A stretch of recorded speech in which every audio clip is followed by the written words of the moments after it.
السلفية حق والشيعة باطل. مقال لفضيلة الشيخ توفيق عمروني حفظه الله تعالى. من الجمل التضليلية التي يراد ترويجها وتسويقها إعلاميا قول بعضهم: إننا نريد صون الجزائر من الشيعة والسلفية.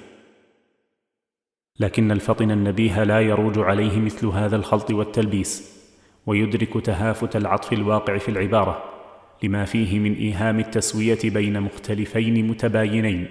فالفرق بين السلفية والشيعة كالفرق بين البياض والسواد، والفرق بين الحق والباطل. فالسلفية دعوة إلى السنة، والشيعة دعوة إلى البدعة. والسلفية عودة إلى الإسلام الصحيح الأصيل، والشيعة تجر الناس إلى إسلام محرف دخيل. والسلفية تسير على منهج أهل العلم وطريقتهم، وأما الشيعة فتسلك طرائق أهل الجهل والزندقة.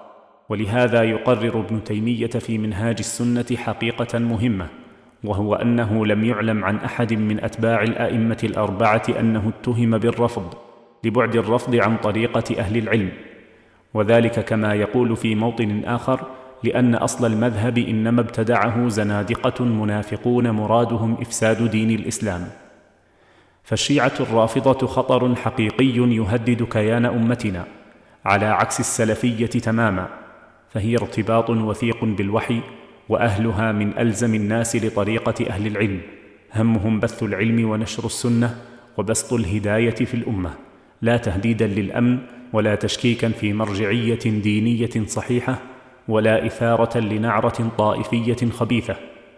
ومن دلائل سلامة صدور السلفيين وحسن قصدهم أنهم لا يعرف بينهم شيء اسمه التنظيم السري، فكيف يتوقع منهم الإفساد في الأرض أو يظن أنهم يبغون بأمتهم الغوائل؟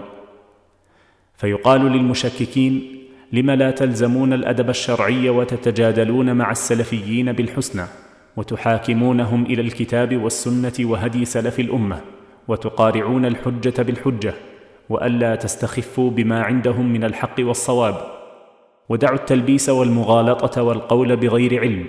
وإن أردتم صون مرجعيتنا الدينية وحفظ أسوارها فبالعلم والتبصر في الحقائق وقوة الإقناع، والمجادلة بالتي هي أحسن، والمناظرة على طرائق أهل العلم، لا بأسلوب التشويه والتشغيب وتسفيه المخالف وإقصائه. فحق أن تصان الجزائر من الشيعة الرافضة ومن كل نحلة وطائفة مخالفة، ولكن ليس حقا أن تذاد منها السلفية، بل حقها أن تصان وترعى حق الرعاية، لاتساقها مع المرجعية الدينية الحقيقية لهذا الوطن، الذي لم يكن رائد نهضته العلمية والدينية عبد الحميد بن باديس رحمه الله سوى عالم سلفي ملازم للكتاب والسنة على فهم السلف، منابذ للبدع والمحدثات، سائر في دعوته على طريقة أهل العلم ومنهجهم. وهو ما يشعر أن السلفية عريقة في هذا البلد وليست دخيلة، فمن حاول اقتلاعها إنما يحاول أمرا محالا.